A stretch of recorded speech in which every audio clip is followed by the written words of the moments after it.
Salut les amis, j'espère que vous allez bien, que vous portez bien, que tout va pour le mieux. Pour vous, voilà, bienvenue sur Bold Fellowship. Voilà, aujourd'hui, après un peu de temps, j'ai essayé, voilà, de faire des vidéos par rapport à ce qui s'est passé sur les 2 semaines au Burkina Faso. Voilà, vous savez que, voilà, il y a eu un matraquage médiatique, voilà, de la part de certains médias internationaux. Et il faut être honnête, voilà, quand tu vois des choses comme ça, ça te fait te poser beaucoup de questions. Pourquoi cet acharnement-là?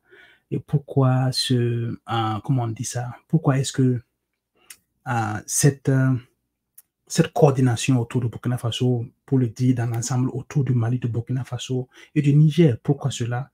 Et pourquoi en général, même en Afrique? Et pourquoi certains médias font ça? On se pose beaucoup de questions. Voilà. Et si les gens ne doutaient pas de certains médias, au fur et à mesure que le temps passe, on commence de plus en plus à douter. Voilà, on se demande est-ce que certains grands médias ne contribuent pas, est-ce qu'ils ne se tirent même pas une balle dans leur pied en faisant ceci ou en faisant voilà, ce qu'ils font. Par exemple, dans le cas de Burkina Faso. Voilà, vous avez vu par exemple sur TV5 Monde, si je ne me trompe pas, non, je ne vais pas citer le nom ici, je vais laisser ça comme ça. En tout cas, sur certaines chaînes, vous avez vu comment est-ce que voilà, ça a été traité. Voilà, on prend des gens qui sont à l'extérieur du pays, on prend des gens qui ne savent pas la réalité du terrain, qui vont sur des présomptions, qui vont sur la base d'éléments fournis par des bandits qui attaquent le pays pour faire un reportage, tout un reportage et configurer ça uniquement voilà, à toute une section dans un grand média comme sont ces médias-là. Je pense que ça doit être pathétique, hein, honnêtement. Et si on ne doute pas, comme je le dis, ça permet et ça accentue le fait qu'on doute. Voilà, ça accentue le fait qu'on doute. Peut-être qu'il y a des gens qui sont de bonnes intentions, sûrement dans ces médias. Il y a des gens qui sont là pour faire leur métier en tant que journaliste, en tant que tel. Et malheureusement, il y en a d'autres aussi quand tu regardes. Par exemple, le monsieur qui est là actuellement, voilà, à l'écran, vous pouvez le voir à l'écran ici. Ce monsieur-là, quand il fait le reportage et puis à un certain moment, il spécifie qu'il paraît que euh, les instructeurs turcs qui entraînaient les militaires burkinabés ne sont plus au pays. C'est pour ça qu'il y a de moins en moins d'attaques par drone. Quand il dit ça, quel signal ça envoie à ceux qui attaquent le Burkina Faso? Quel signal ça envoie? Tu peux ne pas être contre. Tu peux ne pas être contre ce qu'ils disent. Voilà, parce que quoi qu'on dise de temps en temps, si moi aujourd'hui je suis arrivé à avoir certaines informations, c'est bel et bien parce que je suis parti sur cette chaîne-là pour regarder, sur ma chaîne YouTube, du moins sur YouTube pour regarder. Et quand tu mets et que tu vois des choses comme ça te fait te poser des questions. Il n'y a pas de... On ne traite pas l'information. Comment est-ce qu'on... On sait qu'il y a des minimums, il y a un minimum pour traiter l'information. Il y a un minimum, mais ce n'est pas le cas. Ce n'est pas le cas. Et on ne peut que douter, on ne peut que se poser des questions. Est-ce que, bon, c'est même pas cette question. Ce qu'on doutait, ça se confirme. Pourquoi dire des choses comme ça? Et pourquoi aller sur la base uniquement des informations que vous avez reçues de ces groupes-là qui ont une propagande, qui ont un but, c'est de déstabiliser le Burkina Faso? Pourquoi ça? Pourquoi tout ça? Pourquoi se donner tant de mal à partager le message voilà, des gens qui ôtent la vie à des innocentes populations. Parce qu'il faut le dire, ce n'est pas le Burkina Faso qui attaque qui que ce soit, ce n'est pas le Mali qui attaque qui que ce soit, ni le Niger, c'est des gens qui ont décidé d'attaquer le Burkina Faso, le Mali, le Niger, c'est tout. Et dans ce cas, il ne doit même pas avoir de parti pris. Si vous dites que vous êtes là pour donner l'information, ça veut dire que vous voulez que les populations aient l'information juste. Donnez l'information juste. Et en tant qu'humain, avoir de l'humanité en ne faisant pas la propagande de ces bandits-là. C'est de ça qu'il s'agit. Et si nous, on n'a aucune base en journalisme et qu'on sait que ce n'est pas comme ça qu'on traite l'information, il faut que certaines personnes se posent des questions, honnêtement. Et comme je le dis, soit ils ne savent pas faire leur travail, ou soit ils le font exprès, ou soit ils sont derrière certaines personnes qui contribuent à déstabiliser le Burkina Faso, comme on le dit. Et ces trois choses que j'ai dites là, et ça ne fait que voilà, augmenter voilà, le ressentiment que les gens ont vis-à-vis de ces chaînes-là. Voilà. Et c'est la même chose sur ici. Voilà, sur ce monsieur-là, comment il s'appelle? Euh, voilà, c'est la même chose. C'est la même chose. Ce n'est pas différent. C'est la même chose qu'ils disent. Et ils ont fait ça pendant 2-3 jours. Pour quelle raison? Pour quel but? Dieu seul sait. Dieu seul sait. Mais il y a une chose qui est là, et les gens ont compris, les gens commencent à ouvrir les yeux. Les Burkinabés, les Mali, les Nigériens, l'Afrique en général, et beaucoup de personnes ont compris. Voilà. Comme on le dit, ces transitions au Mali, au Niger, au Burkina Faso, ils ne sont pas les meilleurs, ils ne sont pas extraordinaires, ils ne sont pas quoi que ce soit, ils ne sont pas, comment on dit ça, ils n'ont pas un blanc-seing, ils ne sont pas, euh, je veux trouver les mots, ils ne sont pas, ils sont pas sans défaut, ils sont pas sans défaut, mais force est de reconnaître que ces gens-là, ils font de leur mieux, plus que de leur mieux même. Imaginez si ces 3 régimes qui sont au Mali, au Burkina Faso, au Niger n'étaient pas actuellement. Imaginez un temps soit peu que seraient ces pays actuellement, avec des présidents qui disaient qu'on n'a pas assez de force pour lutter contre ces bandits, avec des présidents qui disaient avec, je ne veux pas trop rentrer dans les détails parce que c'est comme si tu remues le couteau dans la plaie. Voilà. Et aujourd'hui, il est clair, c'est dans tout le monde entier, même ici aux États-Unis, il y a des grands journalistes comme Tucker Carlson, celui qui a interviewé le président Poutine, et il a même interviewé aussi le président Bukele et tout ça, par rapport à comment il a réussi à stabiliser son pays, qui faisait face à plus de 70 000 à 80 000 groupes armés. Voilà, 90 000 personnes qui étaient 80 à 70 000 à 80 000 personnes qui étaient armées, qui attaquaient le pays. Aujourd'hui, son pays est le plus sécurisé au monde, dans l'hémisphère ouest, si je ne me trompe pas.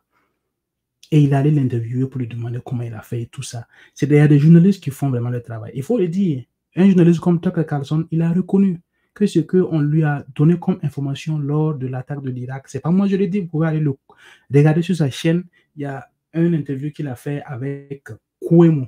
Cuomo, c'était un journaliste de CNN, et Tucker Carlson, lui, il était à Fox. Si je me vois à Fox, et les deux, ils ne s'entendaient pas. Aujourd'hui, ils sont arrivés à s'asseoir ensemble pour parler, dire les informations qu'ils partageaient et tout ça. C'est vraiment, je pense que si tu veux être journaliste, il faut que tu rêves d'être journaliste un jour, il faut aller regarder cette interview. C'est sur Tucker Carlson Network. Voilà, c'est Tucker Carlson Network, il faut taper son nom.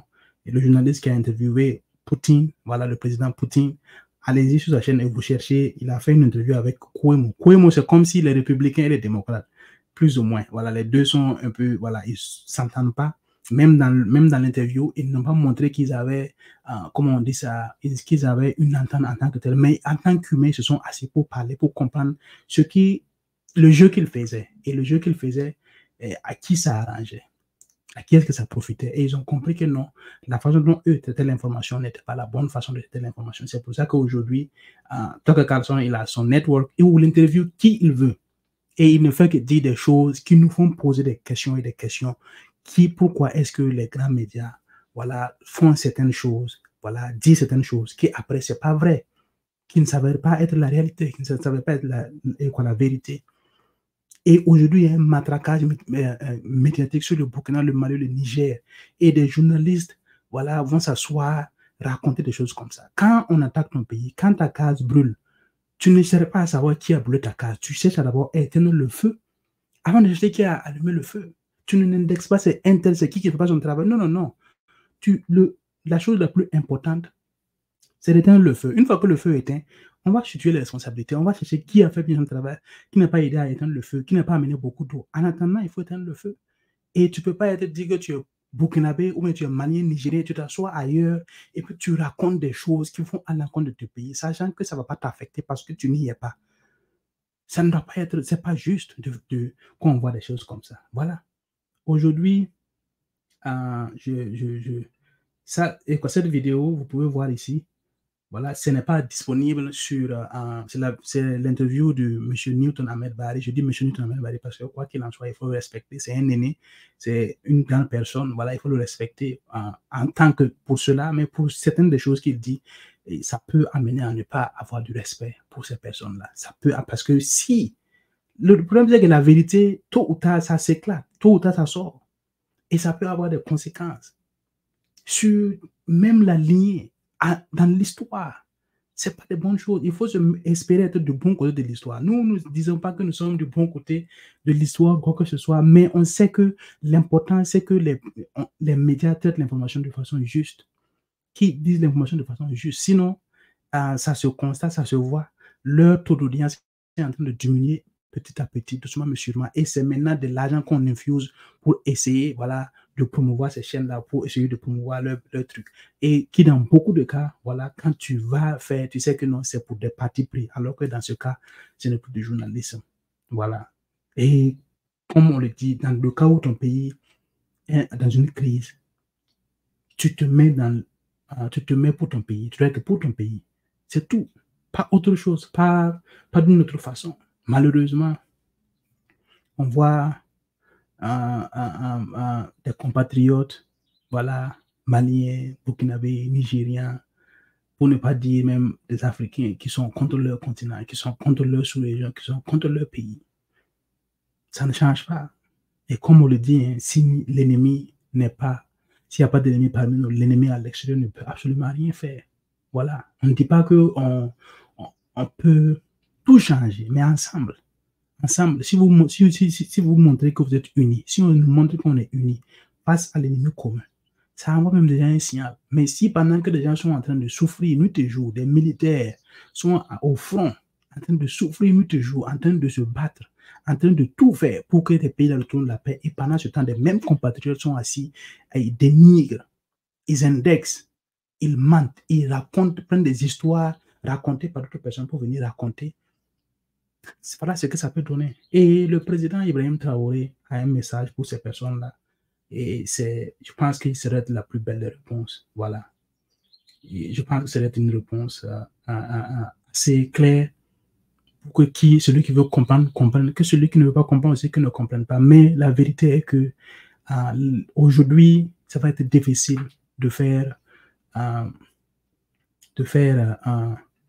changer, voilà, les gens d'avis, voilà, par rapport au fait qu'il y a un complot contre ces pays-là. C'est très difficile. En tout cas, jusqu'à preuve du contraire, il est clair et net qu'aujourd'hui, il y a quelque chose qui ne tourne pas rond. Il y a quelqu'un qui est en train de mentir ouvertement. Et voilà. Et comme Tucker Carlson a dit, il a dit qu'aujourd'hui, le combat n'est plus démocratie, ce n'est plus contre les républicains et les démocrates. Ce n'est pas contre ceux qui sont pour un monde, je ne sais pas, ouvert ou un monde multipolaire. Non, non. Aujourd'hui, le problème, c'est qu'il y a quelqu'un qui ment. Il y a des gens qui mentent et des gens qui disent la vérité.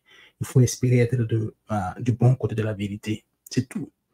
Et essayer d'être du bon côté de la vérité, c'est tout faire pour raconter l'information, donner l'information juste et laisser les gens se faire leur opinion. Pas essayer de faire peser la balance d'un autre côté. Quoi qu'il est presque impossible de faire cela. Voilà. En tant que journaliste. Voilà. Je pense que c'est presque difficile. Mais au moins, essayer de faire bien son travail. Essayer de bien faire son travail. Nous ne sommes pas des journalistes. Je pense que si aujourd'hui des chaînes comme ces chaînes-là, comme ma chaîne aujourd'hui qui a près de 21 000 abonnés, si aujourd'hui on peut arriver à avoir cette audience, parce que ça veut dire que les gens ont compris que là où ils prennent l'information n'est peut-être pas juste. Et voilà, chacun veut donner son opinion, chacun a son opinion. Aujourd'hui, les réseaux sociaux permettent de faire que les gens peuvent donner leur opinion, analyser, contre-analyser, commenter, réagir et tout ça. Et aujourd'hui, voilà, la vérité, des fois, peut sortir en écoutant des commentaires, en écoutant des réactions et en analysant. Pas forcément en écoutant la source, quelqu'un qui dit que c'est comme ça, c'est comme ça, c'est comme ça, alors que quand on va analyser, quand on va dans l'histoire, on constate que plein de choses que cette personne-là disait n'étaient pas vraies, n'étaient pas du tout vraies. Tout ce que je dis aujourd'hui, c'est pas que j'invente, je n'invente pas, c'est juste que les médias ont dit que je prends et puis je regarde, j'analyse et puis je comprends que non. Il y a un complot contre certains pays. Il y a des gens qui disent pas la vérité. Il y a un complot pour faire avancer certains agendas. C'est ça qui est la vérité. Pourquoi c'est comme ça? Pourquoi est-ce que quand tu essaies de dire la vérité, est-ce qu'on te dit que tu es dans du complot? Alors que non. Par exemple, pour la guerre en Irak, le même journaliste Tucker Carlson a dit que c'est Voilà, c'était voilà, les raisons fournies pour envahir l'Irak. C'est pas moi, je le dis, comme une fois encore, je ne le dis pas, c'est Tucker Carlson qui le dit. Et lui qui le dit. Les informations qu'il recevait et qu'il balançait n'étaient pas vraies. Et même le président qui était à l'époque a dit que non, mais on l'a donné des informations qui n'étaient pas vraies. Est-ce que nous mentons? Est-ce que c'est nous qui avons inventé tout cela? Non.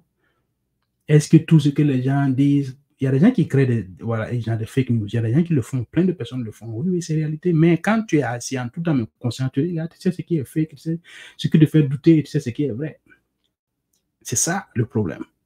Et aujourd'hui, les gens en ont marre qu'on les fasse douter et qu'on les raconte du fait. Et ils veulent la vérité. C'est ça le problème. C'est ça qui est la réalité. Le capitaine Ibrahim Traoré du Burkina Faso a... Je vais vous mettre cette vidéo pour que, voilà, pour laisser cette vidéo pour la fin. Voilà. J'espère que vous allez continuer à vous abonner à la chaîne. Partagez la vidéo. Voilà. On va agrandir la chaîne. On va commencer, comme je l'ai dit, à inviter des gens sur cette chaîne. Voilà. Peu importe la nationalité. On va faire grandir cette chaîne. Voilà. Ça sera la chaîne de tout le monde. Bold Fellowship. Voilà. Il faut être de façon courageuse. Voilà. Dire ce que vous pensez. Donner vos opinions. C'est très important. Et voilà. C'est très, très important. Vous pouvez penser que votre parole ne tient pas, que votre parole n'importe pas, mais qu'on sache, au moins qu'on sache que vous savez qui dit la vérité ou que vous avez vos opinions à donner. C'est très important. C'est très, très, très, très important. Moi, je suis votre frère Stéphane et on se retrouve très, très bientôt pour une autre vidéo. Mais avant de finir, on va regarder cette vidéo.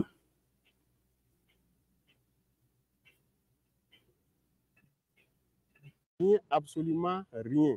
Voilà qui est clair à l'entame de ses propos lors de sa visite à RTB tôt ce jeudi matin.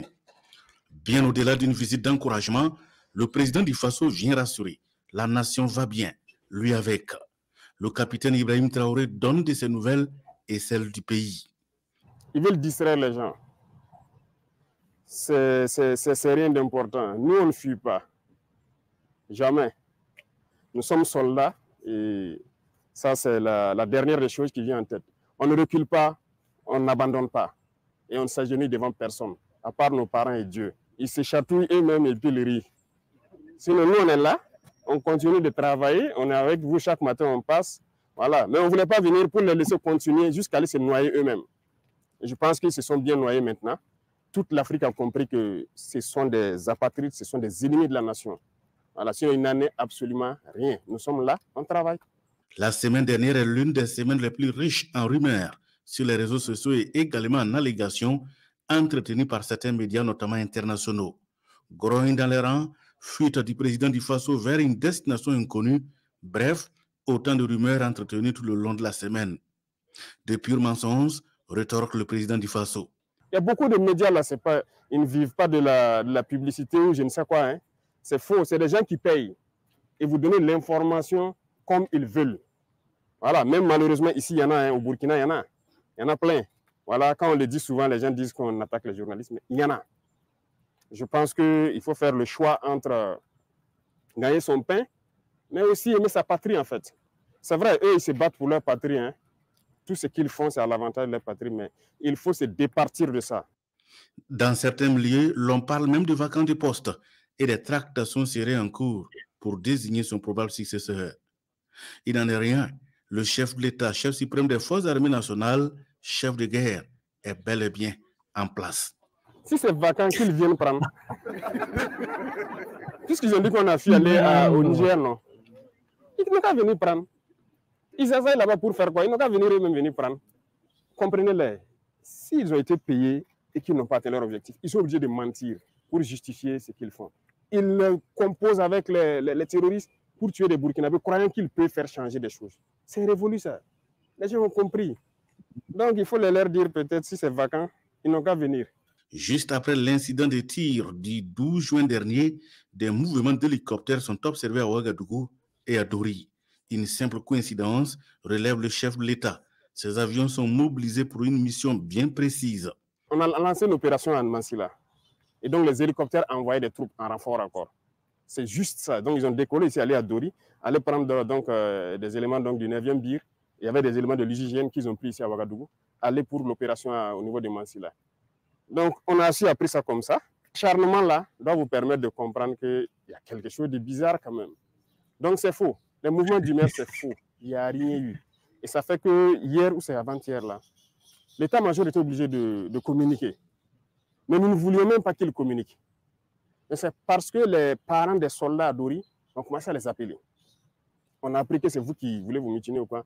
Les enfants disent, ils sont en opération même. D'autres sont vers Manzila, d'autres sont vers Bani en opération.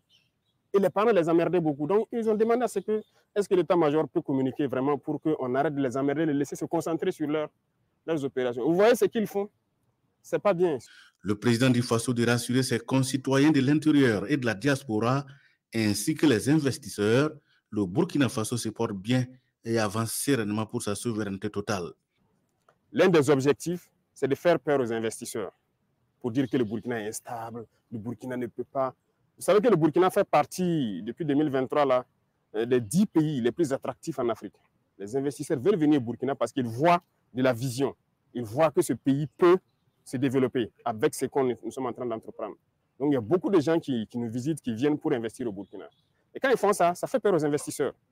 C'est leur objectif. Donc, c'est dire à ceux de Burkina de l'extérieur et d'autres investisseurs qui veulent venir au Burkina, c'est archi faux ce qu'ils racontent. Le Burkina est bien stable, ils peuvent venir. Ils peuvent croire au Burkina.